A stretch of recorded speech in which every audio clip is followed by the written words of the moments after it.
Hi guys and welcome back to the channel Deepak Yadav Education. Welcome to the Daily Hindu News and Editorial Analysis of 11th of September 2024. तो guys आज है तारीख 11 सितंबर 2024 और है Wednesday. देखेंगे आज के द हिंदू कंप्लीट न्यूज़पेपर को एनालाइज करेंगे। बट लेक्चर में आगे बढ़ने से पहले अगर आपको इस लेक्चर का पीडीएफ चाहिए तो क्या करना है, सबसे पहले डाउनलोड करना है टेलीग्राम, देन उसके बाद जाके सर्च बॉक्स में टाइप करना Deepak Yadav education UPSC. As you can see guys आपको ये वाला चैनल मिल जाएगा, उस पर क्लिक करना और जाकर इस चैनल को ज्वाइन कर लेना। यहाँ से आप डेली बेसिस पे इस लेक्चर के पीडीएफ को डाउनलोड कर पाओगे। नाउ हमेशा की तरह हम लोग अपने लेक्चर को एक मैप के क्वेश्चन के साथ स्टार्ट करेंगे। तो आज आप सभी को मैप में जाकर देखना है यूएई को कहाँ पर है एग्जैक्टली लोकेटेड, इसको अच्छे से मैप में देखना। देन उसके बाद आकर नीचे कॉमेंट सेक्शन में टाइप करना, जिससे कि आप लोग इसको लंबे समय तक याद रख पाओगे। साथ ही साथ एक क्वेश्चन सॉल्व करेंगे जो कि यूपीएससी पैटर्न के ऊपर बेस्ड है डेली बेसिस पे। यहाँ पे एक प्रैक्टिस क्वेश्चन को भी हम सॉल्व करते हैं। कल हमने वीडियो में गल्फ कोऑपरेशन काउंसिल के बारे में डिस्कशन किया था, उससे रिलेटेड दो स्टेटमेंट्स हैं, बताना है कौन सा स्टेटमेंट सही है। पहला स्टेटमेंट बोलता है कि गल्फ कोऑपरेशन काउंसिल भारत जो आज के समय पर बहुत सारा कच्चा तेल इंपोर्ट करता है, उसमें से एक इम्पॉर्टेंट पोर्शन वाला ये पर्टिकुलर ऑयल यही पर्टिकुलर ग्रुप प्रोवाइड करवाता है। दूसरा स्टेटमेंट बोलता है ईरान भी क्या इस गल्फ कोऑपरेशन काउंसिल का एक मेंबर है। तो बताइए दोनों में से कौन सा स्टेटमेंट सही है। Option number A1 only, B2 only, C दोनों सही है या फिर D दोनों के दोनों गलत हैं। तो चलिए शुभ आरंभ करते हैं और चलते हैं सबसे पहले थंबनेल वाले इंपॉर्टेंट आर्टिकल की तरफ। GS paper number 3 defence and security के पॉइंट ऑफ व्यू से एक रेलिवेंट टॉपिक होने वाला है। कई सारे न्यूज़ आर्टिकल्स रिसेंटली पब्लिश हुए हैं रिगार्डिंग K5 मिसाइल। तो दोस्तों K फैमिली मिसाइल के बारे में भी आज हम बातचीत करेंगे, लेकिन अभी के समय पर बताया जा रहा है जो हमारा DRDO है, that is defence research and development organisation, ये फादर ऑफ ऑल मिसाइल्स को डेवलप कर रहा है और उस मिसाइल को नाम दिया गया है K5 मिसाइल। इस K5 मिसाइल की ताकत क्या होने वाली है, क्या स्पेसिफिकेशंस हैं इसके, ये सब कुछ मैं आगे बताने वाला हूं। कैसे मैरीटाइम बेसिस पे भी यहां पर इंडिया की नेवी को एक बहुत बड़ा सपोर्ट मिलेगा। नाउ दोस्तों, जब हम लोग बात करते हैं K मिसाइल फैमिली के बारे में, तो सबसे पहले ये जानिए जो ये वर्ड है ना K, ये कहाँ से लिया गया है। ये अब्दुल कलाम जी का जो नाम है उसमें जो कलाम वर्ड है वहीं से ये K वर्ड का यूज़ किया है, क्योंकि भारत में जो मिसाइल्स इस तरीके से डेवलप हुई हैं और आज के समय पर हम सेल्फ रिलायंट बन रहे हैं धीरे धीरे मिसाइल्स के डेवलपमेंट के मामले में, उसमें एक बहुत बड़ा योगदान डॉक्टर APJ अब्दुल कलाम जी का भी है। इस वजह से इनको मिसाइल मैन ऑफ इंडिया भी हम लोग बोलते हैं। कई प्रोग्राम्स यहाँ पे इन्होंने चलाए जहाँ पे हमने बड़ी बड़ी मिसाइल्स को डेवलप किया है, चाहे उसमें अग्नि हो, पृथ्वी हो, ये सब मैं आपको पहले भी बता चुका हूँ। तो उसी में यहाँ पर दोस्तों हमारे पास में एक और फैमिली ऑफ मिसाइल है जिसको हम नाम बोलते हैं K मिसाइल फैमिली। ये जो K वाली मिसाइल्स होती हैं, ये कौन सी मिसाइल होती हैं, ये होती हैं SLBM वाली। इसका मतलब होता है सबमरीन लॉन्च्ड बैलिस्टिक मिसाइल। जो हमारी पनडुब्बियाँ होती हैं समुद्र के अंदर में चलती हैं, उन पनडुब्बियों से इस मिसाइल को लॉन्च किया जा सकता है।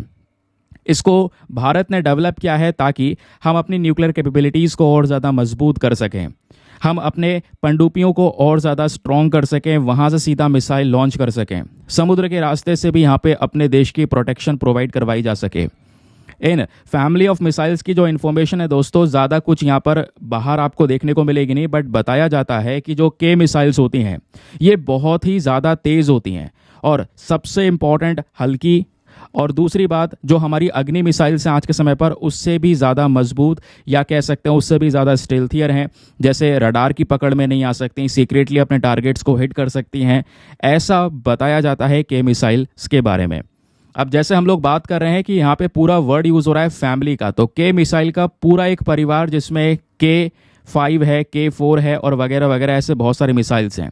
अब जैसे कि एक आती है K15 मिसाइल, ये भी सबमरीन लॉन्च बैलिस्टिक मिसाइल है ना। तो इसकी जो रेंज है लगभग 750 से लेकर 1500 किलोमीटर तक की रेंज तक यहाँ पर ये हिट कर सकता है, और आज हम लोग K15 मिसाइल का यूज़ करते हैं अपने सबमरीन्स के अंदर में।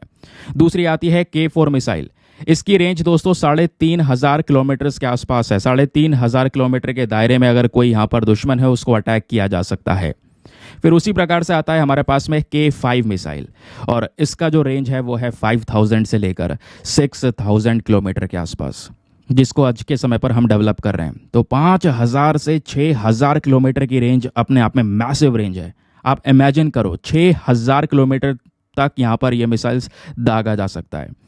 तो वैसे तो इसको सबमरीन से लॉन्च कर सकते हैं, लेकिन एक प्रकार का ये इंटर कॉन्टिनेंटल बैलिस्टिक मिसाइल भी है। एक कॉन्टिनेंट से दूसरे कॉन्टिनेंट में दागा जा सकता है। भारत यहाँ से सीधा यहाँ पे अफ्रीका तक इस मिसाइल को दाग सकता है।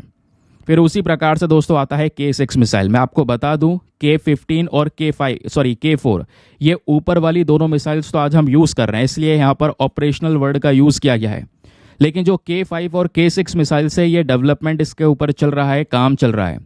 और जो K6 मिसाइल है अभी इसको और भी बहुत समय लगने वाला है। लेकिन K6 वाली जो मिसाइल आएगी दोस्तों, उसकी रेंज और भी ह्यूमंगस होने वाली है। 8000 से लेकर 12000 किलोमीटर की रेंज, 12000 किलोमीटर की रेंज को ये कवर कर पाएगा। ये इन्फॉर्मेशन ध्यान रखिएगा, इंपॉर्टेंट है। ये मैंने आपको पूरा K फैमिली का स्ट्रक्चर समझाया। अभी जिसके हम बात कर रहे हैं वो है K5 वाली बैलिस्टिक मिसाइल। सबमरीन से हम इसको लॉन्च कर सकते हैं, ये आपको पता चल चुका है। DRDO इसको डेवलप कर रहा है, ये भी हम डिस्कस कर चुके हैं। रेंज इसकी 6000 किलोमीटर है, ये भी आपको मालूम चल चुका है। और क्या स्पेशल फीचर्स हैं?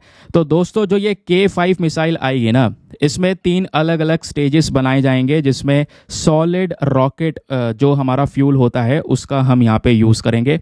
जैसे K4 मिसाइल में भी जो इंजन है वो सॉलिड फ्यूल है, उसी प्रकार से यहाँ पर सॉलिड फ्यूल का भी यूज़ होने वाला है K5 मिसाइल में भी। और जैसे मैंने आपको बताया K5 मिसाइल हमारे अग्नि 5 वाली मिसाइल को टक्कर दे रही है। K5 मिसाइल एक बार तैयार हो जाती है तो हम इसको कहाँ पे यूज़ करेंगे? जो हमारे पास में अरिहंत क्लास की सबमरीन्स हैं उन पनडुब्बियों में लगा कर यहाँ पे इसका इस्तेमाल करने वाले हैं।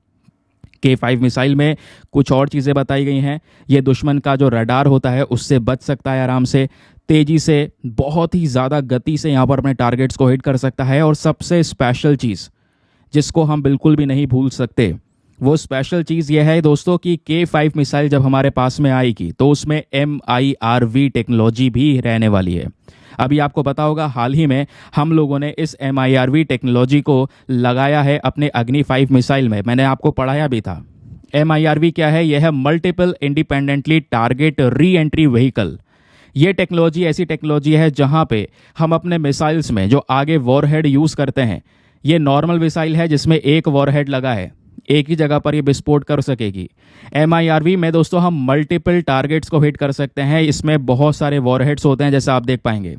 तो ये जब मिसाइल दागी जाएगी तो ये एक जगह हमला नहीं करेगी, इसमें जो मल्टीपल वॉरहेड्स हैं ये जगह जगह पर, कई सारी जगह पर गिरेंगे। तो वन मिसाइल और बहुत सारे टारगेट्स को हिट करना, इसी को बोलते हैं MIRV। ये भी इस K5 मिसाइल में लगाया जाएगा। ये इन्फॉर्मेशन हमारे पास में है, इसको ध्यान रखिएगा। एक बहुत ही ज़्यादा इंपॉर्टेंट टॉपिक है, कई सारे क्वेश्चंस आपसे एग्जामिनेशन में बन सकते हैं।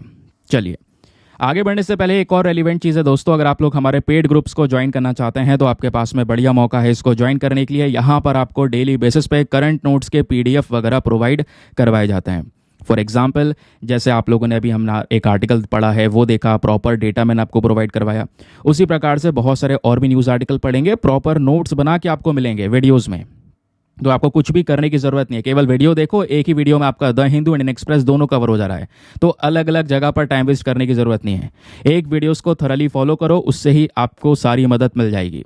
कंटेंट आपको प्रिपेयर हो रहा है, ये सभी नोट्स आपको इस ग्रुप के अंदर में एक प्रिंटेबल फॉर्म में प्रोवाइड करवा दिए जाते हैं, जिसका प्रिंट आउट वगैरह आप निकलवा पाओगे। ये PDF जो आपके सामने चल रहे हैं बहुत हैवी होते हैं, ये आपको मिल भी जाते हैं।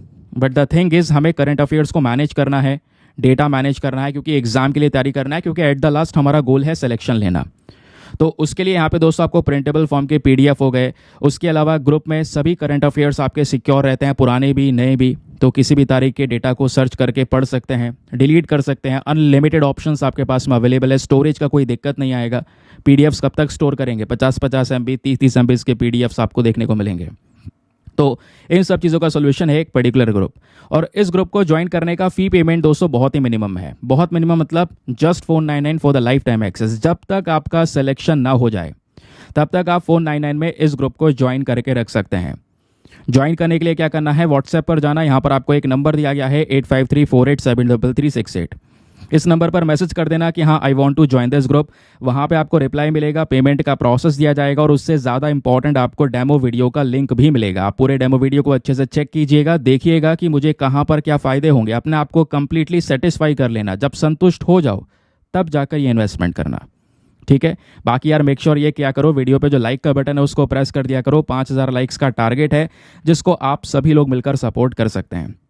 चलिए अगला न्यूज़ आर्टिकल, आज के हमारे द हिंदू न्यूज़पेपर में पेज नंबर 3 पर एक आर्टिकल मेंशन्ड है जिसको आप बिल्कुल भी स्किप नहीं कर सकते। जीएस पेपर नंबर 3 एनवायरमेंट के पर्सपेक्टिव से रेलिवेंट है। बात हो रही है ऑपरेशन भेड़िया के बारे में। आपने देखा होगा रिसेंटली वोल्फ अटैक को लेकर बहुत सारे न्यूज़ आर्टिकल पब्लिश हुए हैं, हमने अभी तक कवर नहीं किया। आज हम पहली बार, क्योंकि वैसे कई बार ये न्यूज़ में रह चुका है पिछले कुछ समय से, आज हम ऐसे कवर करेंगे कि ज़रूरत ही नहीं पड़ेगी आगे बाकी कवर करने की। तो दोस्तों यहाँ पे यूपी के अंदर में पिछले कुछ समय में कई सारे लोगों के ऊपर में भेड़िया जो है वो अटैक कर रहा है। कई सारे भेड़िया यहाँ पर आ चुके हैं, ऐसा बताया जा रहा है जगह जगह पर। बहराइच डिस्ट्रिक्ट की यहाँ पे बात हो रही है। तो इन भेड़ियों ने लगभग 8 लोगों की जान ले ली है और 20 से ज़्यादा लोगों को घायल किया है, जिस वजह से ये चर्चाओं में है। तो इनमें 6 भेड़िया घूम रहे हैं ये पता चला है, जिसमें से 5 भेड़िए पकड़े जा चुके हैं। जो 5वां है वो कल पकड़ा जा चुका है और अभी 6ठे को यहाँ पर हंट किया जा रहा है ना। तो जितने भी ये भेड़िया पकड़े गए हैं इनको कहाँ पे भेजा जाएगा, जू में भेज दिया जाएगा, चिड़ियाघर में रखा जाएगा, ऐसा खुद यहाँ पे जो चीफ फॉरेस्ट कंजर्वेटर हैं उनका कहना है। अब देखिए यहाँ पे क्वेश्चन ये है कि इस भेड़िया को वाइल्ड लाइफ प्रोटेक्शन एक्ट में कवर किया गया है, तो यानी आप इसका शिकार नहीं कर सकते, मार नहीं सकते। तो जब ये भेड़िया इंसानों को मार रहा है क्या तब भी नहीं मार सकते? तो यहाँ पे हमारा नियम क्या बोलता है ये आपको ध्यान रखना जरूरी है, क्योंकि यहीं से क्वेश्चन बनेगा, आपको घुमा दिया जाएगा, कहोगे नहीं नहीं ये तो प्रोटेक्शन दी जाती है, हम इसकी हंटिंग नहीं कर सकते। अरे जब ये मारेगा तो अपने प्रोटेक्शन के लिए यहाँ पे इसको मारा जा सकता है। तो नियम क्या बोलता है आइए मैं आपको बताता हूँ, लेकिन उससे पहले आपको ऑपरेशन भेड़िया के बारे में कुछ बेसिक फैक्ट्स पता होने चाहिए जो आपसे प्रीलिम्स में पूछे जा सकते हैं, मेंस में पूछे जा सकते हैं। ठीक है, इस ऑपरेशन भेड़िया का मेन पर्पज़ यही है कि जो ये वॉल्व्स जो ये भेड़िए आ चुके हैं, अटैक कर रहे हैं लगातार, इनको पकड़ना। ठीक है, इसमें हम लोगों ने कई सारी टेक्नोलॉजी का यूज़ किया है, ड्रोन वाले कैमरेज का यूज़ किया है, थर्मल ड्रोन मैपिंग का यूज़ किया है, ताकि इन भेड़ियों को ट्रैक किया जा सके, इनका पता लगाया जा सके और सेफली यहाँ पे इनको कैप्चर करके जू में पहुँचाया जा सके। तो इसके लिए यहाँ पे दोस्तों जो चीफ वाइल्ड लाइफ वार्डन है इन्होंने अलाउ भी कर दिया।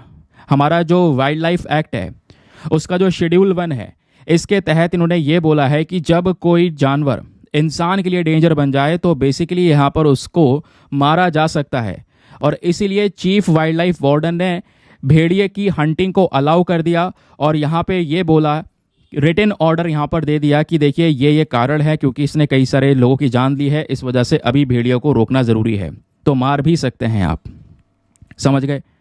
तो ये जो भेड़िया है इसको हम इंग्लिश में वॉल्फ बोलते हैं। अब देखिए ये जो 3 लाइन है ना, ये एग्जाम के लिए सुपर रेलिवेंट होने वाली है, यहाँ से कुछ भी बन सकता है। ऐसे ही ज़्यादातर टॉपिक्स पूछे जाते हैं जब भी कोई जानवर चर्चाओं में होता है। तो जो वॉल्फ है इसको IUCN के अंदर में लीस्ट कंसर्न कैटेगरी में कवर किया गया है, इस बात को ध्यान रखिए, यानी इसकी पॉपुलेशन अच्छी खासी अवेलेबल है, ज़्यादा कोई परेशानी वाली बात है नहीं। बाकी वाइल्ड लाइफ प्रोटेक्शन एक्ट में शेड्यूल 1 में कवर किया गया है, मतलब आप इसका शिकार नहीं कर सकते, लेकिन जब ये दिक्कत पैदा करेगा, इंसान के लिए खतरा बन जाएगा, तब कर सकते हैं, ये भी ध्यान रखना है। और साइट्स के अंदर में अपेंडिक्स 1 में कवर किया है, यानी इसका इंटरनेशनल जो व्यापार वगैरह है वो नहीं हो सकता। ठीक है, उसमें कई सारे रिस्ट्रिक्शंस आपको देखने को मिलेगी।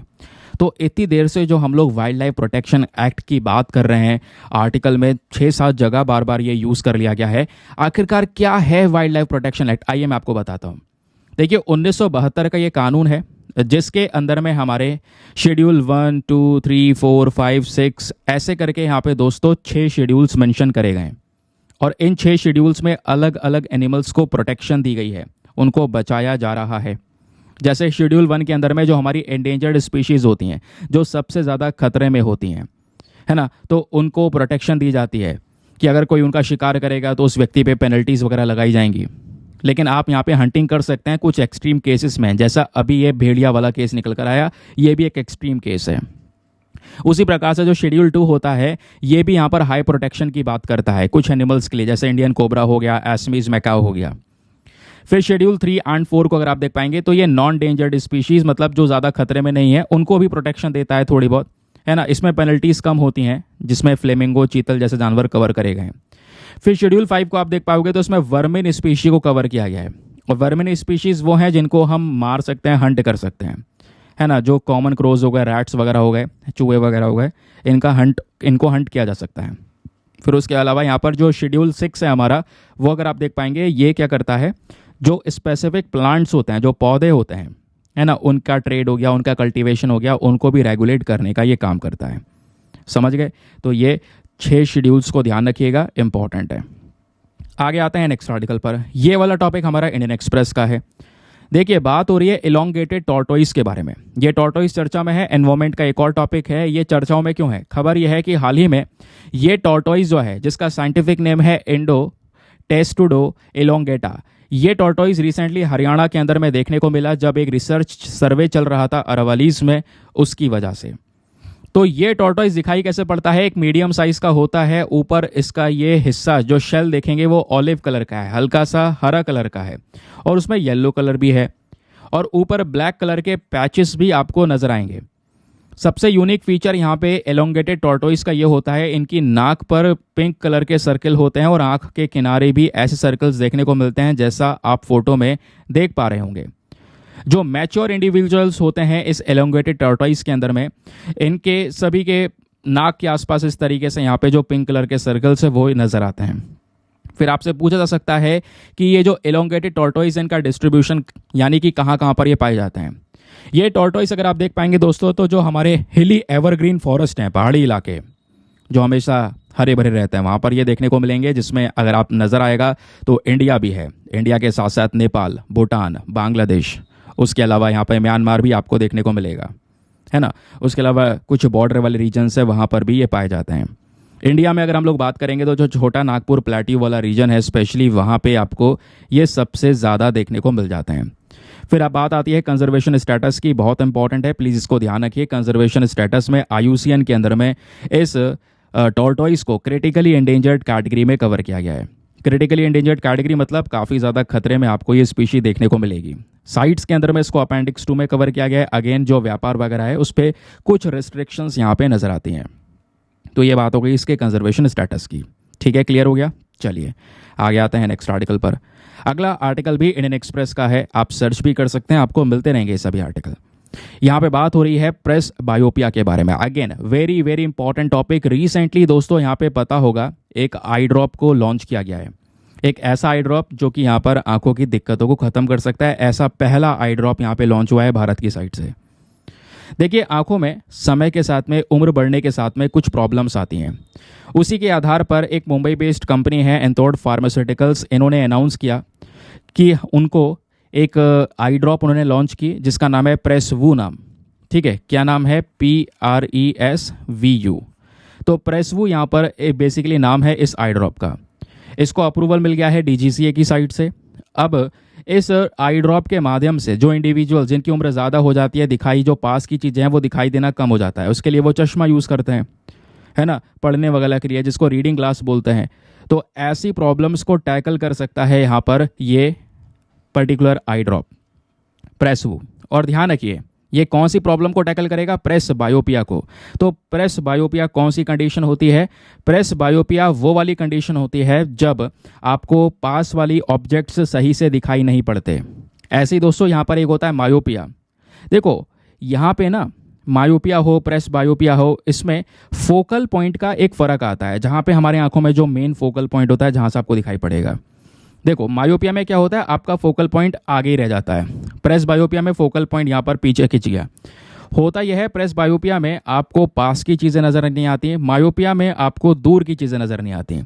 तो प्रेस बायोपिया की जब बात करते हैं तो ये काफ़ी ज़्यादा नॉर्मल नज़र आता है, स्पेशली उन लोगों में जिनकी उम्र लगातार बढ़ रही होती है। अब यहाँ पर जो उम्र है वो 40 के आसपास पहुँच चुकी है। तो डॉक्टर्स बोलते हैं सबसे इफ़ेक्टिव तरीका इसमें यही होता है कि चश्मा बनवा लिया जाए, और पढ़ने वगैरह के लिए कि यहाँ पर वो चश्मा ही आपका इस्तेमाल रहेगा। उसको चश्मे को लगा लोगे तो पास की चीज़ें आपको सही दिखाई देंगी, है ना। तो अभी क्या हुआ, ये आई ड्रॉप्स लॉन्च कर दी गई। बोला जा रहा है ये आई ड्रॉप्स और बेहतर हैं प्रेसवू, जिसका फ़ोटो यहाँ पर आपको ये देखने को मिलेगा। और ध्यान रखिए, इस आई ड्रॉप के अंदर जो सबसे बड़ा एक्टिव इंग्रेडिएंट है, जो सबसे बेहतरीन तरीके से काम करेगा, वो है पाइलोकार्पिन। तो पाइलोकार्पिन यहाँ पे लिखा भी है, यही मेन चीज़ है जो यहाँ पर इस आई ड्रॉप के अंदर में इस्तेमाल किया गया है। ये जो कंपाउंड है ये आपकी आंखों की जो आइरिस मसल्स हैं उनको कॉन्ट्रैक्ट करेगा, जिससे यहाँ पर आपके जो आंखों का प्यूपिल का साइज़ है वो कंट्रोल रहेगा। आप आराम से चीज़ों को देख पाएंगे। जो पास के ऑब्जेक्ट्स होंगे उसके ऊपर भी फोकस कर पाएंगे। तो इसी चीज़ को यहाँ पर देखते हुए इन आई ड्रॉप्स को बनाया गया। तो प्रेसवू ध्यान रखिएगा, केवल और केवल एक प्रिस्क्रिप्शन के बेसिस पर यहाँ पर मेडिसिन है। ये आपका 4 से 6 घंटे तक काम करने वाला है ना। स्पेशली कुछ लोगों को ये यूज़ नहीं करना है, ये भी कुछ गाइडलाइंस हैं। स्पेशली वो लोग हैं जिनकी आंखों में यहाँ पर सूजन रहती है, या रेगुलर आप बहुत ज़्यादा यूज़ करने लगेंगे, क्योंकि कई सारे लोग होते हैं ना जिनको मिल जाएगा, फिर रेगुलर बेसिस पे यूज़ करेंगे, काफ़ी सस्ता है वैसे। रेगुलर आप यूज़ करेंगे तो इससे यहाँ पे आंखों में खुजली हो सकती है, रेडनेस हो सकती है, आईब्रोज में पेन हो सकता है, मसल में इश्यूज़ हो सकते हैं। तो ये भी यहाँ पे बताया गया है। तो प्रेसवू क्या है, आपसे बन सकता है क्वेश्चन, हाल ही में चर्चाओं में था। तो ध्यान रखिए, आई ड्रॉप है जो प्रेस बायोपिया जैसी चीज़ों को टैकल करेगी। प्रेस बायोपिया में क्या होता है ये भी आपको बता दिया, पास की चीज़ें नज़र नहीं आती। चलिए आगे आते हैं अगले आर्टिकल पर। Next article very very important, page number 10 पर आज के द हिंदू न्यूज़पेपर में GS paper number 2 international relations के साथ में हम इसको लिंक करने वाले हैं। तो दोस्तों, रशिया यूक्रेन का जो कॉन्फ्लिक्ट है लंबे समय से चल रहा है, अभी तक वो थमा नहीं है। इसको लेकर जो भारत है वो मीडिएशन करवाएगा। इंडिया के साथ साथ कुछ और कंट्रीज भी होंगी, चाइना भी होगा, जो कि यहाँ पर ये कॉन्फ्लिक्ट रुकवाएगा। तो भारत ने यहाँ पर अपने 4 पॉइंट प्रिंसिपल्स यहाँ पे रखे हैं। बोला है भारत के पास में 4 सिद्धांत हैं, जिन 4 सिद्धांतों से रशिया यूक्रेन का कॉन्फ्लिक्ट एंड हो सकता है। एक्चुअली में हुआ ये, एस जयशंकर साहब जो जर्मनी के यहाँ पर एक मिनिस्टर हैं उनके साथ में डिस्कशन कर रहे थे, बातचीत कर रहे थे। उसी दौरान एस जयशंकर साहब से कई सारे प्रकार के क्वेश्चन पूछे गए रिगार्डिंग रशिया यूक्रेन कॉन्फ्लिक्ट। इन्होंने बोला भारत का क्या स्टांस है। हम देख रहे हैं कि रशिया स्पेशली व्लादिमीर पुतिन खुद चाहते हैं कि इंडिया चाइना आए और इस मामले को यहाँ पे रिजॉल्व करवाएं, ये जो वॉर है इसको यहाँ पे रुकवाएं। अब होता यहाँ पर यह है दोस्तों कि इस समय पर जो हमारे एक्सटर्नल अफेयर मिनिस्टर हैं एस जयशंकर साहब, उनका कहना यह है कि भारत 4 मेन सिद्धांतों पर विश्वास करता है। पहला कि भाई यहाँ पर इस प्रकार के कोई भी वॉर नहीं होना चाहिए, यहाँ पे शांति को बनाए रखें। दूसरी चीज़ इन्होंने यहाँ पर मेंशन किया है, हर एक वॉर का एक सोल्यूशन होता है, लेकिन अगर आप बैटल फील्ड में है तो कोई सोल्यूशन नहीं निकल पाएगा। रशिया को यहाँ पे क्या करना है। तीसरा यहाँ पे ये बोलते हैं कि रशिया को अच्छी तरीके से सोचना होगा और जितने भी पीस प्रोसेस हैं, शांति को लेकर जहाँ पे भी बातचीत होगी वहाँ पे अवेलेबल होना है। चौथा यहाँ पे इन्होंने बोला है कि इंडिया भी इसको लेकर चिंतित है और भारत भी बार बार नए नए तरीके निकालने की कोशिश कर रहा है ताकि इस कॉन्फ्लिक्ट को रिजॉल्व किया जा सके। और हम यहाँ पर ये नहीं मानते कि देखो ये जो डिस्प्यूट है इसको सेटल नहीं किया जा सकता, आराम से सेटल हो सकता है। और हम यहाँ पे ये भी समझते हैं कि वॉर हर चीज़ का सोल्यूशन नहीं होता। कोई मैटर होता है तो वहाँ पे शांतिपूर्वक उस मैटर को निपटाया जा सकता है, जिसके आधार पर आज के समय पर भारत के जो नेशनल सिक्योरिटी एडवाइज़र हैं अजीत डोभाल जी, वो रशिया में प्रेजेंट हैं, रशिया में भारत को रिप्रेजेंट कर रहे हैं। कई सारे डिस्कशंस आने वाले समय पर होने वाले हैं। और दोस्तों यहाँ पर इस वॉर को लेकर कैसे रिजॉल्व किया जा सकता है, इंडिया भी कई सारे स्टांसेस आगे रखेगा। बहुत सारे आर्टिकल्स आगे अपडेट होंगे, जो भी अपडेशन आएगा वो सब मैं आपके सामने प्रेजेंट कर दूंगा, डोंट वरी। ठीक है, तो ये हो गया हमारा न्यूज़ आर्टिकल। लेकिन इस न्यूज़ आर्टिकल से कहीं गुना ज़्यादा इंपॉर्टेंट है एग्जामिनेशन के पॉइंट ऑफ व्यू से आपका भारत और रशिया का रिलेशन। इसके बारे में आपको बेसिक चीज़ें पता होनी चाहिए। देखिए, क्योंकि बार बार अखबारों में आर्टिकल पब्लिश हो रहे हैं। अभी कुछ महीनों पहले की बात है, इंडिया रशिया ने कुछ जो एग्रीमेंट्स है वो साइन किए थे कुदानकुलम न्यूक्लियर पावर प्लांट को लेकर, जो भारत में बन रहा है, ये भी रशिया की सपोर्ट से बन रहा है। तो आज के समय पर भारत और रशिया के संबंधों को अगर हम देखते हैं तो ज़रा पहले आपको इनका इतिहास समझना ज़रूरी है। जो कोल्ड वॉर का समय चल रहा था उस दौरान भारत और सोवियत यूनियन के बहुत ही ज़्यादा स्ट्रॉन्ग रिलेशंस थे, है ना। उसके अलावा मिलिट्री कोऑपरेशन, डिप्लोमेटिक रिलेशनशिप बनी, क्योंकि ये जो आज रशिया आप देख पा रहे हैं ये पहले यूएसएसआर हुआ करता था, यानी सोवियत यूनियन हुआ करता था। लेकिन 1991 में दोस्तों यहाँ पर ये सोवियत यूनियन टूट जाता है। टूटने के बाद में यहाँ पर ये अलग अलग कई सारे देशों में बंटता है, जिसमें से रशिया सबसे बड़ा देश बनकर निकल कर आया। तो सोवियत यूनियन टूटने के बावजूद भी रशिया ने भारत के साथ में एक इम्पॉर्टेंट रिलेशंस को मेंटेन करके रखा। हालांकि बीच बीच में काफ़ी सारी प्रॉब्लम्स हमको दोनों को फेस करने को मिली है, लेकिन दोस्तों यहाँ पर फिर भी अगर आप देख पाते हैं तो आज अगर कहीं पर भारत और रशिया के रिलेशंस में डिस्प्यूट्स क्रिएट होते हैं तो उसके पीछे का एक कारण आता है कि रशिया के संबंध चाइना पाकिस्तान के साथ में बहुत ही ज़्यादा क्लोज हो चुके हैं। तो चाइना पाकिस्तान वैसे तो अगर आप देख पाएंगे तो इंडिया के लिए एज अ एनिमी कंट्री है, प्रॉब्लम्स क्रिएट कर रहे हैं हमारे लिए, बॉर्डर पर डिस्प्यूट चल रहा है दोनों ही देशों के साथ में। तो रशिया के रिलेशंस इन दोनों के साथ में मजबूत होना ये हमारे लिए सही नहीं होगा। कोई मैटर होगा तो वहाँ पे रशिया कुछ बोलेगा नहीं, जैसा हो भी रहा है चाइना के साथ जो बॉर्डर डिस्प्यूट्स है वहाँ पे रशिया कुछ नहीं कहता चाइना को, है ना। तो ये भी हमें समझना होगा। तो जियोपॉलिटिक्स खेल ही एक ऐसा है जहाँ पे हर एक कंट्रीज अपने इंटरेस्ट के लिए काम कर रही है और आगे भी करेगी। वैसे दोनों देशों के बीच में पॉलिटिकल रिलेशंस को अगर हम देखेंगे तो दोनों के बीच में गवर्नमेंटल कमीशंस बनाए गए हैं, ट्रेड को लेकर, इकोनॉमी को लेकर, साइंटिफिक टेक्नोलॉजिकल कॉपरेशंस को लेकर आपस में ये बातचीत करते हैं। इतना ही नहीं, दोनों देशों के व्यापार दोस्तों 2022-23 में बड़े मैसिव तरीके से ग्रो करे। अगर आप देख पाएंगे इंडिया का जो टोटल बायलैटरल ट्रेड है रशिया के साथ में 2021-22 में ये $13 बिलियन का था, 2020-21 में केवल $8 बिलियन का। साल ब साल ये व्यापार लगातार छलांग मारता चला गया। कई सारी बड़ी बड़ी कंट्रीज के साथ में जो व्यापार कर रहा था भारत, उन सबको पीछे छोड़ दिया, रशिया के साथ में व्यापार हुआ। रीजन, रशिया ने डिस्काउंट में हमको कच्चा तेल प्रोवाइड करवाया और हमारी ज़रूरत थी डिस्काउंट में कच्चा तेल खरीदना, हमने खरीदा भी बहुत सारा, ये क्रूड ऑयल। अब इतना ही नहीं, दोनों देशों के डिफेंस रिलेशंस को अगर हम देखेंगे तो दोनों देशों के जो भी यहाँ पर आर्मी है, नेवी है, एयरफोर्स, इनके बीच में एक एक्सरसाइज होता है जिसको बोलते हैं ट्राई सर्विस एक्सरसाइज, नाम है उसका इंद्र।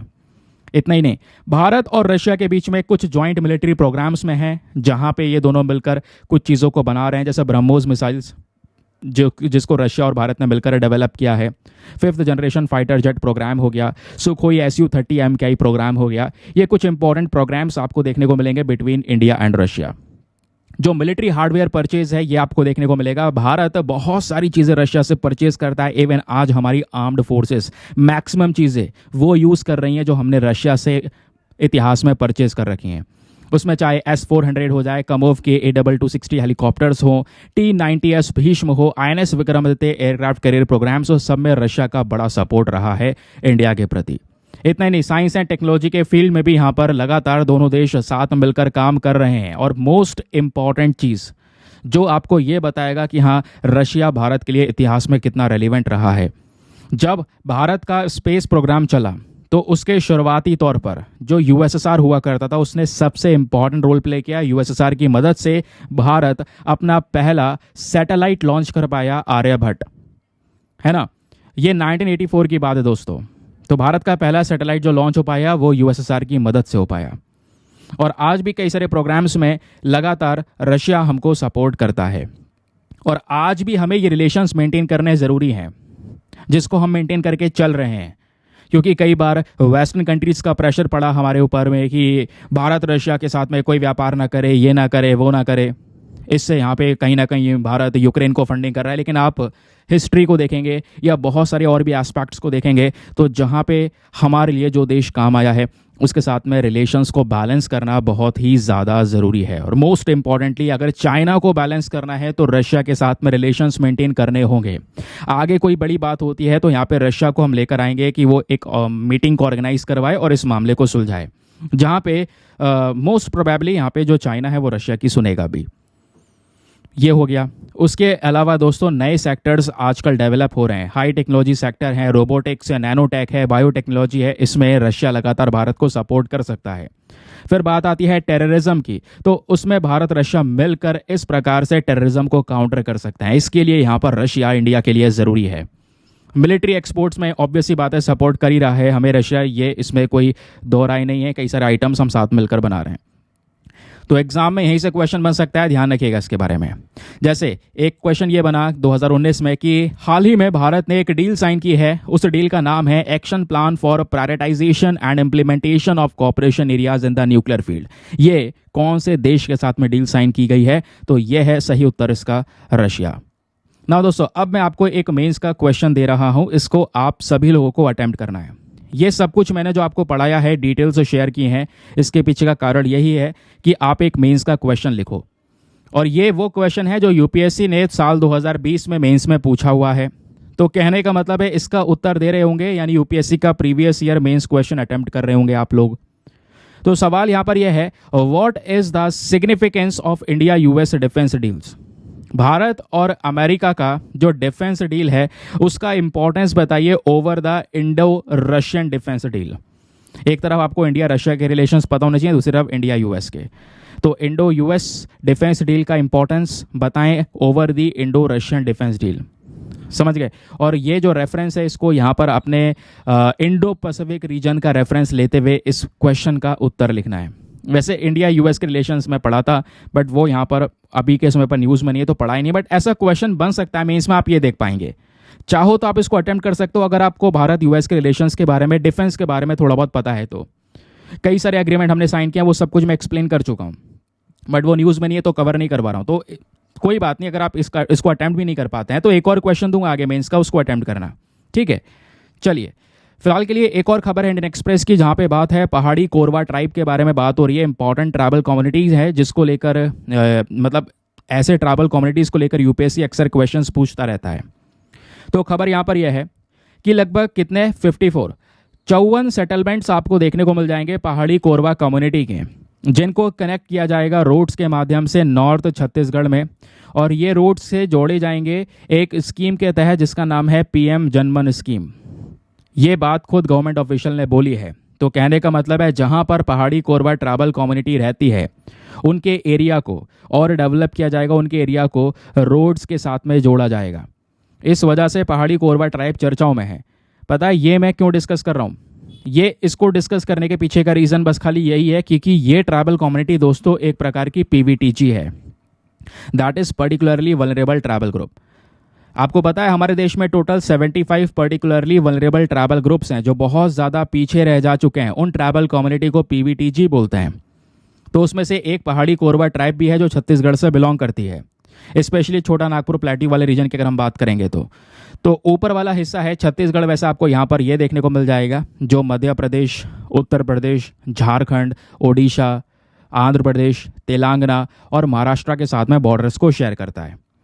चलिए, अब दोस्तों यहाँ पर आप देख पाएंगे कि जो ये ट्राइबल कम्युनिटी है जिस कोरवा ट्राइब की हम बात कर रहे हैं, ये ज़्यादातर छत्तीसगढ़ के अंदर जो जोशपुर डिस्ट्रिक्ट है, कोरबा डिस्ट्रिक्ट है, वहाँ पे पाए जाते हैं। और थोड़ी बहुत आबादी इनकी उत्तर प्रदेश और झारखंड में भी रहती है। भाषा की बात करेंगे तो इनकी मदर टंग है कोरवा लैंग्वेज, उसी का ये ज़्यादातर यूज़ करते हैं। उसके अलावा ये लोग सादरी भाषा का भी इस्तेमाल करते हैं या छत्तीसगढ़ी भी बोलते हैं। सादरी और छत्तीसगढ़ी इनकी दूसरी भाषा है। इकॉनमी की बात करेंगे तो ये सभी लोग कैसे अपना जीवन व्यतीत कर रहे हैं, कैसे कमाते हैं, तो ज़्यादातर इसमें से कुछ फार्मिंग कर रहे होते हैं, खेती कर रहे हैं, कुछ मछलियाँ पकड़ते हैं, फिशिंग करते हैं, कुछ शिकार करते हैं। फॉरेस्ट यानी जंगलों से जो प्रोड्यूस हो रहा है उससे यहाँ पर इनकी मेनली कमाई होती है। तो मेन प्रैक्टिस इनकी एग्रीकल्चर है जिसमें झूंगा खेती करते हैं। झूंगा खेती क्या होती है? ये एक ऐसी टेक्निक होती है जहाँ पे जंगलों को साफ किया जाता है, वहाँ पे दालें वगैरह उगाई जाती हैं, कुछ दूसरी फसलें उगाई जाती हैं, ठीक है। तो ऐसे बेसिस पे ही यहाँ पर इनका जो पूरा कह सकते हैं कि कमाई वगैरह वो होती है, उससे जीवन व्यतीत कर पाते हैं। ये जो ट्राइबल कम्युनिटी है इसमें एक सबसे मोस्ट इंपॉर्टेंट एस्पेक्ट पता है क्या है? ये सुनिए दोस्तों, जब भी मान लो ये पूरा परिवार एक जगह पे रह रहा है, इस परिवार में किसी व्यक्ति की डेथ हो जाती है, तो दोस्तों पता है डेथ होने के बाद में वो उस पूरे घर को, जिसमें पूरा परिवार रह रहा था, उस पूरे घर को छोड़ देते हैं, उसको त्याग देते हैं और दूसरी जगह पर जाकर वहाँ पे नया घर बनाते हैं। क्योंकि यहाँ पे सिंपल सी बात है, ये लोग शहरों से बहुत दूर हैं, जंगलों में रह रहे हैं। और इस कोरवा ट्राइबल कम्युनिटी का अपना खुद का पंचायत होता है, ठीक है। तो जो भी कोई पर्टिकुलर केस होगा, ये इनकी पूरी ग्रुप मीटिंग होती है, वहाँ पे आपस में डिस्कशंस करके उस मामले को सुलझा लेते हैं। अब इन सभी लोगों के रिलीजन्स की बात करेंगे तो जब बात होती है धर्म की, तो ज़्यादातर यहाँ पे अपने जो पूर्वज हैं उनकी पूजा करते हैं या कुछ भगवानों की पूजा भी ये करते हैं, जिसमें बताया जाता है जो सिगरी देवी हैं, गौरिया देवी हैं, महादेव हो गए, उसके अलावा माता पार्वती, और सबसे ज़्यादा इम्पॉर्टेंट ये मानते हैं खुड़िया रानी को। तो यहाँ पे जो खुड़िया रानी है सुप्रीम गॉड मानी जाती है इस कम्युनिटी के लिए। तो ये बात हो गई यहाँ पर इनके रिलीजन के बारे में। तो ये सभी लोग जहाँ पे रह रहे हैं वहाँ से रोड्स को कनेक्ट किया जाएगा, जिसको लेकर दोस्तों यहाँ पर ये स्कीम के तहत काम होगा। तो पीएम जनमन स्कीम के तहत काम होने वाला है प्रधानमंत्री जनजाति आदिवासी न्याय अभियान के तहत। तो ये पर्टिकुलर स्कीम क्या है पीएम जनमन, ज़रा इसके बारे में बात कर लेते हैं। ये पर्टिकुलर स्कीम का मेन पर्पज़ है जितने भी हमारे पर्टिकुलरली वल्नरेबल ट्राइबल ग्रुप्स हैं उनके सोशो इकोनॉमिक स्टेटस को इम्प्रूव करना, उनका जो लिविंग ऑफ स्टैंडर्ड है उसको बनाना। कैसे भाई? उनको वो हेल्थ के मामले में काफ़ी पीछे रह जा चुके हैं, तो हेल्थ की फैसिलिटीज़ प्रोवाइड करवाना, एजुकेशन प्रोवाइड करवाना, बेसिक लाइवलीहुड प्रोवाइड करवाना। तो जो पीएम जनमन है ये कई सारी चीज़ों के ऊपर एक स्पेशल फोकस करता है। इसमें जो मिनिस्ट्री ऑफ आयुष है वो आयुष वेल सेंटर यहाँ पर सेटअप करेगा कुछ एग्जिस्टिंग नियम्स के माध्यम से। तो जो आयुष फैसिलिटीज़ है वो यहाँ पर पीवीटीजी हैबिटेशंस तक बढ़ाई जाएंगी, यानी इन वल्नरेबल जो ट्रैवल ग्रुप्स हैं यहाँ तक ये बेसिक हेल्थ फैसिलिटीज़ प्रोवाइड करवाई जाएंगी। तो जो टोटल कॉस्ट यहाँ पर आपको देखने को मिल जाएगा पीएम जनमन के अंदर में, जो टोटल खर्चा यहाँ पे बोला जा रहा है, जो पैसा अनाउंस किया गया है वो लगभग 24,104 करोड़ रुपया है। ये सेंट्रल गवर्नमेंट की साइड से शेयर किया जाएगा। कुछ अमाउंट यहाँ पे दोस्तों, मतलब इसमें से सेंट्रल गवर्नमेंट 15,336 करोड़ देगी, स्टेट गवर्नमेंट यहाँ पर 8,768 करोड़ देगी। तो ये सब पैसा मिलाकर इस स्कीम के तहत इन ट्राइबल कम्युनिटीज़ के उत्थान के लिए ये पैसा खर्च किया जाएगा। तो पीएम जनमन का टारगेट क्या है ये भी यहाँ पे ध्यान में रखना है, एग्जाम के लिए रेलिवेंट है। चलिए एक और न्यूज़ आर्टिकल बहुत ही ज़्यादा काम का, आज हमारे अखबार में पेज नंबर 12 पर आर्टिकल प्रेजेंट है, जिसको again GS paper number 2 international relation के साथ में लिंक करेंगे। और क्या बात हो रही है, पीएम मोदी ने अभी नेशनल रिसर्च फंड बोर्ड की पहली जो बैठक होती है उसको यहाँ पर लीड किया है। आपको पता होगा रिसेंटली हमने अनुसंधान नेशनल रिसर्च फाउंडेशन बनाया। तो जो नेशनल रिसर्च फाउंडेशन है इसका जो गवर्निंग बोर्ड है इसकी पहली मीटिंग हुई है कल। ये रिसर्च फाउंडेशन का मेन पर्पस क्या है, हमारे देश में जो यूनिवर्सिटीज़ हैं वहाँ पे रिसर्च को प्रमोट करना। रिसर्च के मामले में, रिसर्च एंड डेवलपमेंट के मामले में अभी भी भारत बहुत ही ज़्यादा पीछे है। उसके लिए दोस्तों यहाँ पर ये फंड बनाया गया है ANRF, ये फाउंडेशन बनाया गया है, बॉडी बनाई गई है ताकि रिसर्च को ज़्यादा से ज़्यादा प्रमोट किया जा सके यूनिवर्सिटीज़ के अंदर में, स्टेट यूनिवर्सिटीज़ के अंदर में। यहाँ पे प्राइवेट इंडस्ट्री को पार्टिसिपेट करवाया जाएगा। जितना ज़्यादा रिसर्च डेवलपमेंट होगा उतने ज़्यादा नए नए इनोवेशंस होंगे, आविष्कार होंगे और बहुत सारी चीज़ें हमको मिलेंगी। ये समझ गए। तो आज हम इस पर पर्टिकुलर पैसा खर्च नहीं कर रहे हैं, उसी के लिए ANRF बनाया गया है, जिसमें हमारा मेन पर्पस यही होगा कि गवर्नमेंट के साथ साथ प्राइवेट सेक्टर भी सब मिलकर यहाँ पे काम करेंगे देश में रिसर्च को बढ़ावा देने के लिए, जिसके लिए ये फाउंडेशन बनाया गया, अनुसंधान नेशनल रिसर्च फाउंडेशन। ये फाउंडेशन क्या है इसको लेकर बेसिक फैक्ट पता होना चाहिए। ये ANRF को बनाया गया था ANRF एक्ट 2023 के तहत, ताकि हम अपने भारत के यूनिवर्सिटीज़ और कॉलेजेस में रिसर्चेस को प्रमोट कर सकें, इम्प्रूव कर सकें। ANRF का मेन मकसद क्या है, इसका मेन मकसद है जितनी भी हमारी स्टेट यूनिवर्सिटीज़ है जो कि जिसको प्रॉपर फंड नहीं मिल पा रहा है वहाँ पे फंड प्रोवाइड करवाना, रिसर्चेस को प्रमोट करना, है ना। जहाँ पे 95% के आसपास स्टूडेंट्स पढ़ रहे हैं लेकिन रिसर्च के मामले में कुछ भी नहीं हो रहा है, तो रिसर्च की कमी को पूरा करने के लिए ANRF बनाया गया। इसका जो बजट है वो है 50,000 करोड़ रुपए का। आने वाले 5 सालों में 50,000 करोड़ रुपए खर्च जाएंगे। गवर्नमेंट इसमें से 14,000 करोड़ रुपए कंट्रीब्यूट करने वाली है। बाकी पैसा अलग अलग इंडस्ट्रीज हो गए और बहुत से लोग जो दान वगैरह देते हैं, फिलैंथ्रोपिस्ट हो गए, प्राइवेट सेक्टर्स हो गए, वहाँ से भी लिया जाएगा, तब ये पर्टिकुलर बॉडी काम करेगी। तो ये जो अनुसंधान नेशनल रिसर्च फाउंडेशन का कॉन्सेप्ट है दोस्तों, ये अमेरिका से हमने इंस्पायर होकर लिया है। अमेरिका के अंदर भी इसी प्रकार का US नेशनल साइंस फाउंडेशन है जो इस प्रकार के रिसर्चेस को प्रमोट करने का काम करता है। समझ गए ये बात। आगे आते हैं। नाउ कई सारी प्रॉब्लम्स आज हम फेस करते हैं अपने रिसर्च एंड डेवलपमेंट वाले सेक्टर में। उन सब प्रॉब्लम्स को एड्रेस करने का काम करेगा ANRF। सबसे पहली चीज़ अगर आप देख पाएंगे, जो ANRF है ये क्या करने वाला है, कई बार क्या होता है ना, जो रिसर्च को लेकर फंड वगैरह रिलीज करती है गवर्नमेंट, उसमें ब्यूरोक्रेटिक हर्डल्स होते हैं, वहाँ पे फंड्स वगैरह प्रॉपर तरीके से नहीं दिए जाते। अब ANRF से रिलीज किया जाएगा तो सारा का सारा ब्यूरोक्रेटिक डिले जो होता था वो खत्म हो जाएगा। रिसर्च एंड डेवलपमेंट में डुप्लीकेशन की दिक्कत हो रही थी वो नहीं होगी। कहने का मतलब है क्योंकि ये जो फाउंडेशन हमने बनाया है, यहाँ पे हमारे जितने भी सेक्टर हैं, चाहे वो डिफेंस हो, एग्रीकल्चर हो, हेल्थ सेक्टर हो, सबको साथ में मिलकर काम करना होगा। तो साथ में मिलकर काम करेंगे तो सबको पता है कि भाई हम इस पर्टिकुलर टॉपिक पे रिसर्च कर रहे हैं या इस चीज़ के ऊपर नया काम कर रहे हैं। तो ऐसा नहीं होगा कि अगर अलग अलग ये सब काम कर रहे होते तो हो सकता था एक ही टॉपिक पे कई सारी अलग अलग बॉडीज़ काम कर रही हो, तो एक ही टॉपिक पे ये भी काम कर रहा है, वो भी काम कर रहा है, वो भी काम कर रहा है, तो इससे दोस्तों डुप्लीकेशन हो रहा है, कोई फ़ायदा नहीं होगा। तो वो डुप्लीकेशन खत्म हो जाएगा, सब अलग अलग टॉपिक्स पे काम करेंगे, नई नई और ज़्यादा से ज़्यादा रिसर्चेज यहाँ पर हो सकेंगी। समझ गए। और इसमें यहाँ पर जो ये अनुसंधान नेशनल रिसर्च फाउंडेशन है, इसका फोकस है जो हमारी लोअर टेक्नोलॉजी रेडीनेस लेवल्स होते हैं उसको सपोर्ट करना, जहाँ पे पैसों की ज़रूरत कम पड़ेगी, फेलियर्स रेट थोड़े ज़्यादा हो सकते हैं, बट स्टूडेंट्स जो हैं लंबे समय तक प्रोजेक्ट्स में काम कर सकेंगे। फिर गवर्नमेंट ने 1 लाख करोड़ रुपए का जो कॉर्पस है वो भी यहाँ पर सरकार का देखने को मिलेगा। ये specially higher technology readiness levels के लिए बनाया जा रहा है, जहाँ पे हमारा जो डीप टेक्नोलॉजी स्टार्टअप्स वगैरह होंगे उसके ऊपर हम रिसर्च करने वाले हैं। समझ गए? तो यही मेन पर्पज़ है रिसर्च को प्रमोट करना, क्योंकि अगर ये रिसर्च को बढ़ावा मिलेगा तो इससे भारत को हम ट्रांसफॉर्म कर सकेंगे एक बढ़िया इकॉनमी में, नए नए कोलैबोरेशंस करने के बाद में एक सस्टेनेबल डेवलपमेंट, हर एक सेक्टर के अंदर में नए नए इनोवेशन, नए नए आविष्कार होंगे, हर चीज़ का एक बढ़िया सोल्यूशन हमारे पास में प्रेजेंट होगा। ठीक है, क्लियर हो गया? नाउ यहीं पर दोस्तों एक और क्वेश्चन आपको दिया गया है प्रैक्टिस के लिए, मेंस का क्वेश्चन, चाहो तो आप इसको अटेम्प्ट कर सकते हैं। क्वेश्चन यह है, evaluate the impact of Anusandhan National Research Foundation on improving research infrastructure in underfunded state universities in India।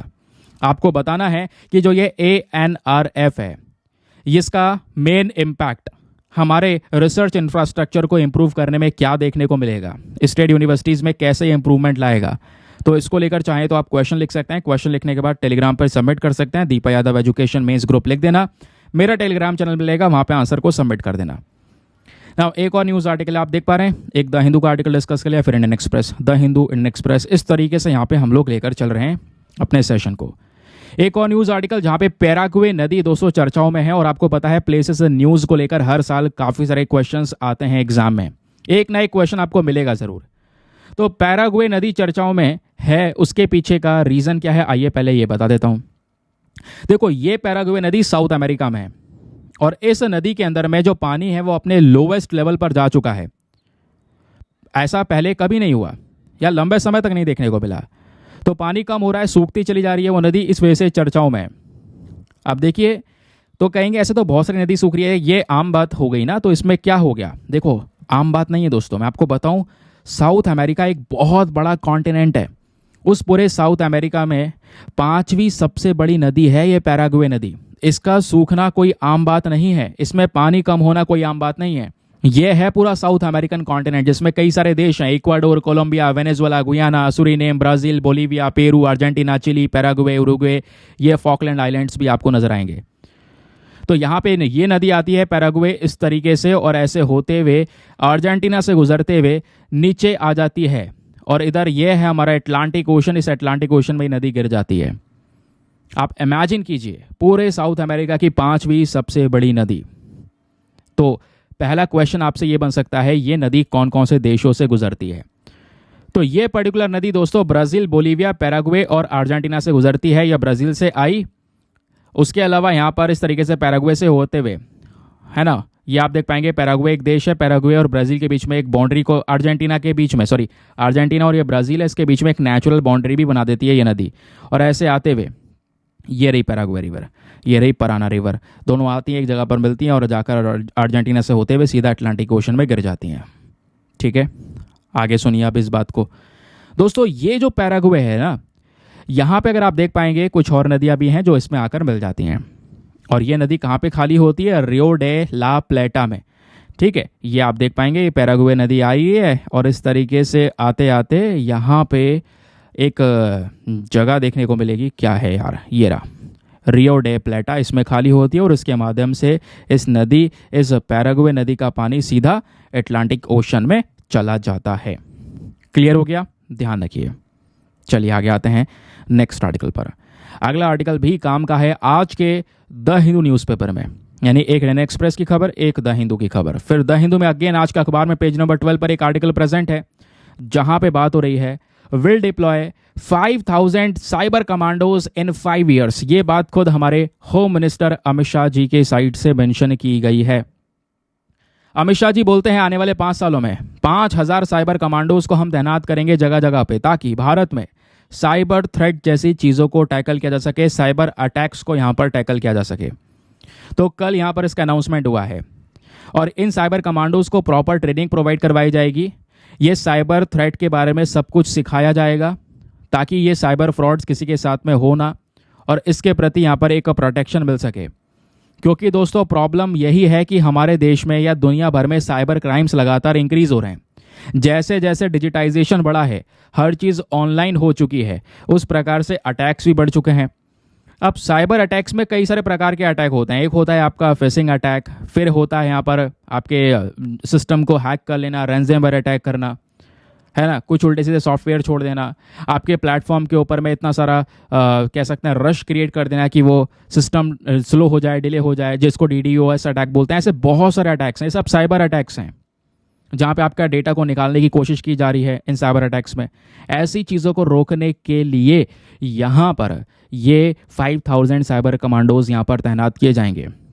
और बोला ये जा रहा है कि हमारे देश में जो नंबर ऑफ इंटरनेट यूज़र हैं ये 31 मार्च 2014 में 25 करोड़ थे और आज 2024 में लगभग 95 करोड़ 95 करोड़ के आसपास लोग देखने को मिलेंगे जो इंटरनेट यूजर्स है। तो इनकी प्रोटेक्शन के लिए एक बड़ी फोर्स होनी ज़रूरी है जो यहाँ पर साइबर प्रोटेक्शन प्रोवाइड करवाएगी इन अटैक्स से। ठीक है, क्लियर हो गया। चलिए आगे आते हैं। नाउ एक और बहुत ही ज़्यादा इंपॉर्टेंट न्यूज़ आर्टिकल दोस्तों, ये आर्टिकल नहीं आज का एडिटोरियल। देखो आज का अगर आप पूरा एडिटोरियल वाला सेक्शन ओपन करेंगे तो एक जगह तो बात हो रही है भारत और UAE के रिलेशंस के बारे में, जो हमने कल ही डिस्कस किया है। कल का वीडियो ओपन कीजिए, आपको मिल जाएगा। फिर एक आर्टिकल में यहाँ पर डिस्कस हो रहा है किस चीज़ को लेकर, चाइना और अफ्रीका के समिट को लेकर, जो हमने आज से 2 दिन पहले डिस्कस किया। तो वो दोनों खबरों में टाइम वेस्ट करने की ज़रूरत नहीं है, आप उसके ऊपर मेंस का क्वेश्चन भी लिख चुके हैं दोस्तों, तो कुछ नया पढ़ो। एक एडिटोरियल यह है तीसरा जिसको हमने छुआ भी नहीं है, कुछ इंटरेस्टिंग इन्फॉर्मेशन है, काम का बहुत है। तो पेज नंबर 7 पर ये एडिटोरियल है जिसको 2 राइटर ने मिलकर लिखा है, एक है लैंसलॉट पिंटो और दूसरे यहाँ पर आपको देखने को मिल जाएंगी संजिता। तो इनका कहना यह है एक दवाई मार्केट में है जिसको लोग नज़रअंदाज कर रहे हैं लेकिन एक बड़ी प्रॉब्लम क्रिएट कर रही है, उसके बारे में जानकारी होनी चाहिए। उस दवाई का नाम है मोंटेल्यूकेस्ट। तो ये जो मोंटेल्यूकेस्ट वाली दवाई है दोस्तों, ये मेडिसिन है, ये लोगों में मेंटल हेल्थ प्रॉब्लम्स को क्रिएट कर रही है। इसको कभी ओवर यूज़ ना करा जाए, इसके डेंजरस इम्पैक्ट्स क्या हैं उसके बारे में ये जागरूकता फैला रहे हैं ये दोनों राइटर, जिसको लेकर क्वेश्चन भी बन सकते हैं आने वाले समय पर। इस दवाई के साइड इफ़ेक्ट्स बहुत ज़्यादा हैं, फ़ायदे से ज़्यादा। तो ये एडिटोरियल में बोला क्या किया गया है, इस एडिटोरियल के सारे पॉइंट्स यहाँ पे मैंने एक्सप्लेन करे हैं। प्लीज़ ये आप देखिए, इस तरीके से आपको स्क्रीन पर क्लियरली नज़र भी आएंगे। तो राइटर का क्या कहना है, राइटर का कहना यहाँ पर यह है कि देखिए ये बात है फरवरी 2018 की। एक बच्चा है 14 साल का जिसका नाम है हैरी मिलर। तो इस बच्चे की मृत्यु हो जाती है। मृत्यु कैसे होती है, ये सुसाइड कर लेता है। क्यों? क्योंकि मेंटल हेल्थ इशू से गुजर रहा था पिछले 2 सालों से। लेकिन क्या हुआ, पता ये भी चला है कि पिछले 2 सालों में ये अस्थमा से भी सफ़र कर रहा था। अस्थमा जहाँ पे सांस लेने में तकलीफ होती है, और अस्थमा से जब ये सफ़र कर रहा था तो ये दवाई लेने पहुंचा तो इसको मोंटेलेस्क नाम की जो दवाई है, मोंटेल्यूकेस्ट जिसकी हम बात कर रहे हैं, ये दवा दी गई। ये 2 साल से ये दवा भी यूज़ कर रहा था। तो उसके बाद ये पर्टिकुलर केस निकल कर आया, जिसके 2 सालों बाद यहाँ पे क्या होता है, जो US का फूड एंड ड्रग एडमिनिस्ट्रेशन है, इन्होंने यहाँ पर क्या किया, एक वार्निंग जारी कर दी इस दवाई को लेकर, मोंटेल्यूकेस्ट को लेकर। और ये बोला कि भाई यहाँ पर इसको देखते हुए बहुत सारे हेल्थ वार्निंग्स UK ने भी इशू किया और बोला कि भाई इसमें कुछ सीरियस प्रॉब्लम्स हैं। इस दवा से कुछ साइकाइट्रिक एडवर्स इफेक्ट्स पड़ते हैं। आपका ब्रेन अजीब सा काम करता है ना, आपको ब्रेन से संबंधित इश्यूज होने लगेंगे, मेंटल और इलनेस क्रिएट होने लगेगी। कई सारे पेशेंट्स के अंदर में ये चीज़ पाई भी गई है और उनको मना किया है कि भाई आप ये दवा बिल्कुल भी यूज़ ना करें। हर जगह पर कॉशन की ज़रूरत है। लेकिन प्रॉब्लम पता है क्या है, इस दवा की जो सेल है इंडिया के अंदर में वो अनरेगुलेटेड है, कोई कंट्रोल नहीं किया गया इस पर। वो अभी भी मार्केट में बिक रही है, इलॉजिकली बिक रही है और इसका मार्केट रेट ज़्यादा है, इस वजह से लोग प्रॉफिट्स भी कमा रहे हैं, लेकिन किसी के हेल्थ को कॉम्प्रोमाइज़ करके प्रॉफिट कमा रहे हैं। ये एक प्रॉब्लम है। फिर आगे राइटर ये बोलता है कि जब हम बात करते हैं मोंटेल्यूकेस्ट के बारे में, तो इस दवा को बनाया है मर्क एंड कंपनी ने। इसको अप्रूवल मिल गया था फूड एंड ड्रग एडमिनिस्ट्रेशन से 1998 में। तो एक ब्रांड आती है जिसका नाम है सिंगुलर। तो इसी ब्रांड नेम के अंदर में ये दवा बेची जाती है।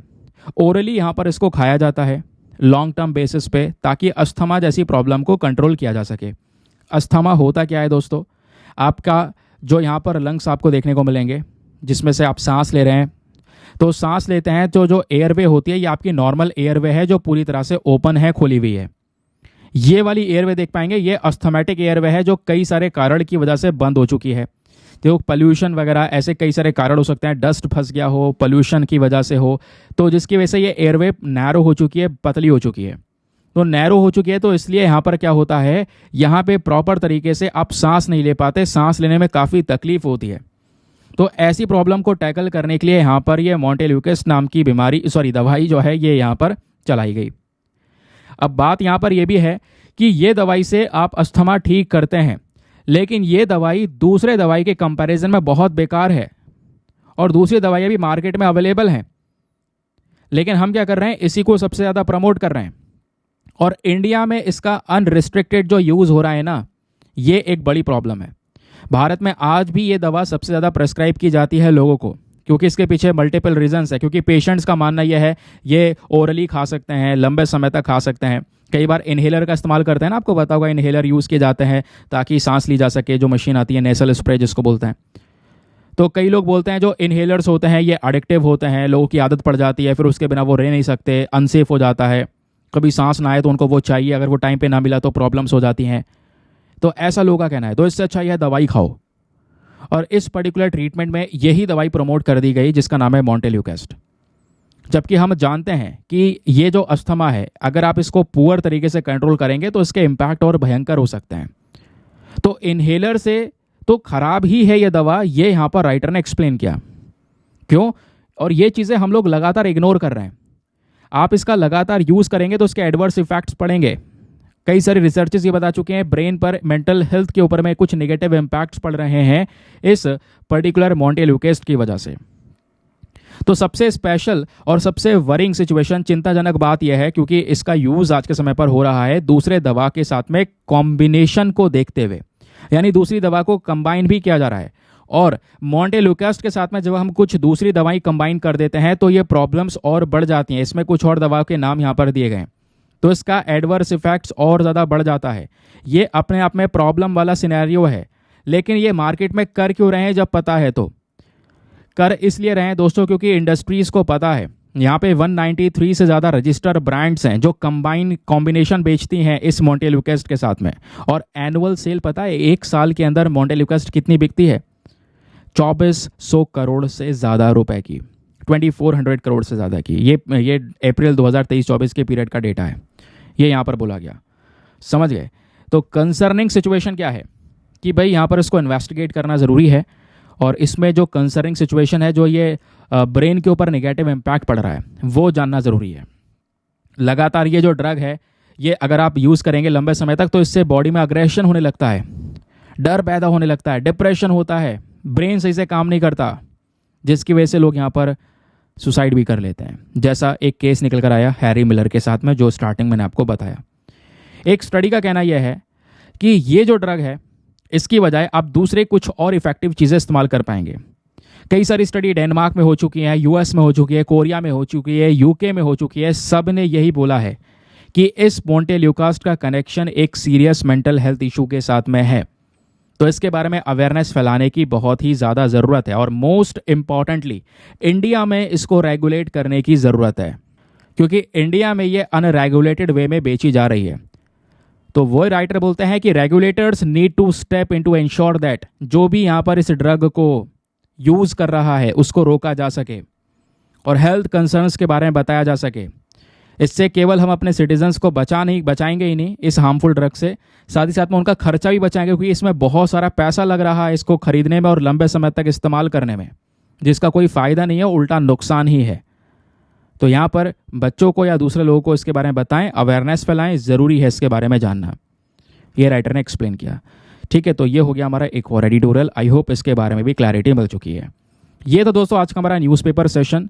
आज के सेशन में कुछ ज़्यादा टॉपिक नहीं थे, फिर भी ज़्यादा थे, हमने शॉर्ट वीडियो में अच्छी तरीके से फिर भी हर एक चीज़ को कवर किया है ना, क्योंकि आज एडिटोरियल एक ही काम का था, दूसरे आर्टिकल्स काम के नहीं थे, इस वजह से हमने उसको हटाया है। अब आते हैं finally word of the day पर। तो वर्ड ऑफ द डे है सडन। सडन का मतलब क्या होता है, कह सकते हैं थोड़ा सा भीगा हुआ, है ना, जो सोक्ड हो, है ना, या सैचुरेटेड विद वाटर, जिसको हम बोलते हैं सडन। जैसे यहाँ पे बोला जा रहा है हिज क्लॉथ्स वर सडन। ठीक है, तो सोक्ड हुआ, भीगा हुआ, तो यहाँ पर इसके बारे में आप एक सेंटेंस बनाकर नीचे कमेंट सेक्शन में लिखिए। सेंटेंस बनाएंगे तभी इन वर्ड्स को याद रख पाएंगे, तभी इनका यूज़ वोकैब में कर पाएंगे। चलिए फिर आते हैं प्रीलिम्स वाले क्वेश्चन पर। यहाँ पे बात हो रही थी गल्फ कोऑपरेशन काउंसिल के बारे में। गल्फ कोऑपरेशन काउंसिल को लेकर दो स्टेटमेंट्स हैं, बताना है दोनों में से कौन सा स्टेटमेंट सही है। पहला, गल्फ कोऑपरेशन काउंसिल एक इंपॉर्टेंट पोर्शन, हमारे भारत में जो कच्चा तेल इंपोर्ट होता है उसका एक इंपॉर्टेंट पोर्शन यही प्रोवाइड करवाता है। जी बिल्कुल सही बात है ये। दूसरा, क्या ईरान इसका मेंबर है? नहीं, बिल्कुल नहीं। गल्फ कोऑपरेशन काउंसिल में 6 देश आज के समय पर हैं। वो कौन कौन से हैं? Bahrain, Kuwait, Oman, Qatar, Saudi Arabia and UAE. इसमें ईरान का कोई रोल नहीं है, दैट इज वाई सेकंड वाला स्टेटमेंट गलत है, बट पहला वाला यहाँ पे हमारा सही है। ठीक है, ध्यान रखिएगा। अभी ऑयल इंपोर्ट की बात कर रहे थे ना, तो गल्फ कोऑपरेशन काउंसिल की कंट्रीज की जब बात करते हैं तो ऑलमोस्ट 35% जो भारत का ऑयल इंपोर्ट्स है वो यहाँ पे जीसीसी से ही कंट्रीब्यूशन के तौर पर मिलता है। 70% गैस इंपोर्ट ही यहाँ पे दोस्तों हमारा ये जीसीसी ही प्रोवाइड करवाता है, जो मैंने आपको कल पढ़ाया भी था और आज यहाँ पे क्वेश्चन बन लिया। फिर कई लोगों का कहना है कि सर जो प्लेसेस एंड न्यूज़ के क्वेश्चन आप स्टार्टिंग में देते हैं प्लीज़ उनका आंसर भी लास्ट में बता दिया करें। तो आज मैंने आप लोगों से बोला है कि मैप में यूनाइटेड अरब एमिरेट्स को एक बार जाके देख लेना। तो कहाँ पर है यूएई? ये आपको छोटा सा देश देखने को मिलेगा जिसकी कैपिटल है अबू धाबी। उसके अलावा यूएई अभी चर्चाओं में भी है क्योंकि यूएई ने अपना दुनिया का पहला, अरब वर्ल्ड का पहला न्यूक्लियर पावर प्लांट बनाया। अरब वर्ल्ड का, ध्यान रखना, बरका न्यूक्लियर पावर प्लांट, जिसके बारे में कल हमने पढ़ा भी था। यूएई को अगर आप देख पाएंगे तो आसपास कई सारे कंट्रीज हैं, कई सारे क्या, सऊदी अरेबिया ही आपको देखने को मिल जाता है जो एक बड़ी बाउंड्री को इसके साथ में शेयर करता है। ठीक है, और ओमान बगल में देखने को मिल जाएगा। उसके अलावा मैरीटाइम बाउंड्री की बात करेंगे तो यहाँ पे गल्फ ऑफ ओमान और पर्शियन गल्फ भी आपको नजर आएगा। ये पर्शियन गल्फ, इधर gulf of Oman. Geographical features की दोस्तों अगर हम लोग बात करते हैं तो ये जो यूएई है, यहाँ पर आधे देश में जो डेजर्ट है वो देखने को मिलेगा, कोई प्रॉपर यहाँ पे जो पानी वगैरह है वो नहीं है, बहुत सारे डेजर्ट्स पाए जाते हैं। स्ट्रेट ऑफ हॉर्मुज यहीं पास में है। उसके अलावा इस पर्शियन गल्फ और ये गल्फ ऑफ ओमान को यहाँ पे कनेक्ट करता है ये पर्टिकुलर रीजन, है ना। फिर उसके अलावा यूएई की सबसे इंपॉर्टेंट बात यह है जो हमारा ट्रॉपिक ऑफ कैंसर गुजरता है ना, आपने ट्रॉपिक ऑफ कैप्रिकॉर्न और ट्रॉपिक ऑफ कैंसर के बारे में पढ़ा होगा। जो ट्रॉपिक ऑफ कैंसर है वो यूएई से ही यहाँ पर गुजरता हुआ जाता है दोस्तों। यूएई के अंदर में जो हाईएस्ट पॉइंट है, जो सबसे बड़ी पीक है पहाड़ों की जब बात करते हैं तो वो है जबल जाइस। ये सबसे ऊंचा पीक, सबसे ऊंचा माउंटेन यहाँ पे यूएई में नजर आएगा। तो ये बात हो गई यूएई के बारे में बेसिक से फैक्ट्स। ना कोई भी क्वेश्चन बनेगा आप रेडी हैं उसको सॉल्व करने के लिए। तो ये था दोस्तों आज का डिस्कशन। आई होप आपको मजा आया होगा, बहुत सारी जानकारी मिली होगी। मिलते हैं आप लोगों से अगले वीडियो में। आज के लिए bye bye, have a nice day, thank you and Jai Hind.